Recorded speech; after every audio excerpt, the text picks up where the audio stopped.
mom with friends and family. दीवार पर टंगी सास। पंजाबी में कहावत है, सास चंगी होवे या ते दीवार ते टंगी होवे।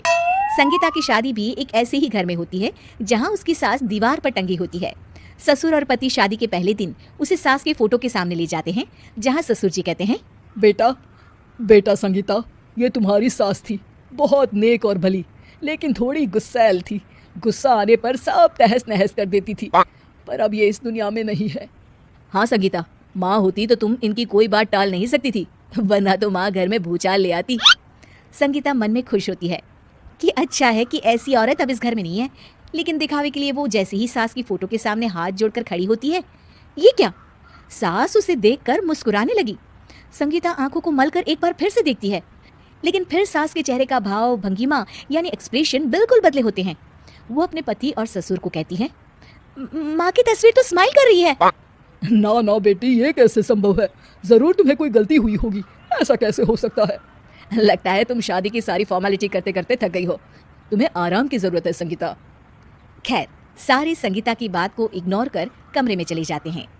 वैसे सास की फोटो पर एक्सप्रेशन एक के बाद एक बदलते ही रहते हैं।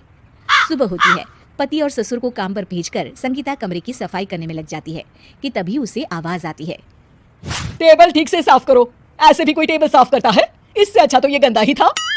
किसी औरत की आवाज सुन संगीता दंग रह जाती है और सोचने लगती है कि आवाज कहाँ से आई।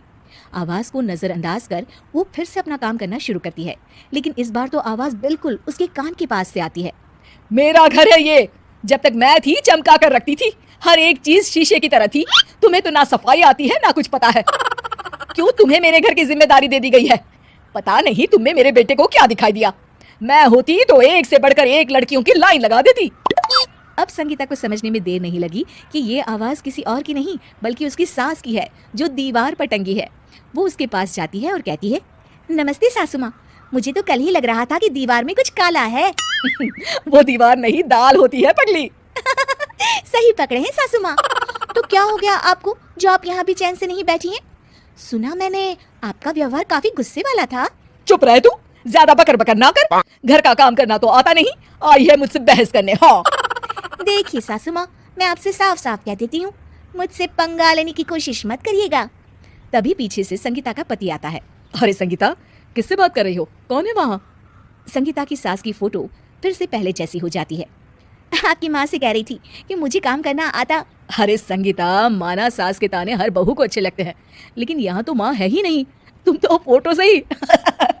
तुम भी लाजवाब हो संगीता। किसी को विश्वास नहीं होता कि संगीता अपनी मरी हुई सास की फोटो से बात करती है। वहीं आए दिन संगीता की सास संगीता को किसी न किसी बात पर आते जाते ताने देती।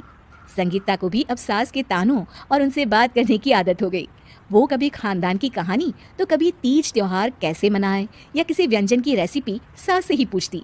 सारा दिन घर में अकेली संगीता की सास अब उसके लिए तानों के साथ पक्की साथी की तरह भी रहने लगी थी, जो किसी और को नहीं बल्कि संगीता को ही सुनाई देती।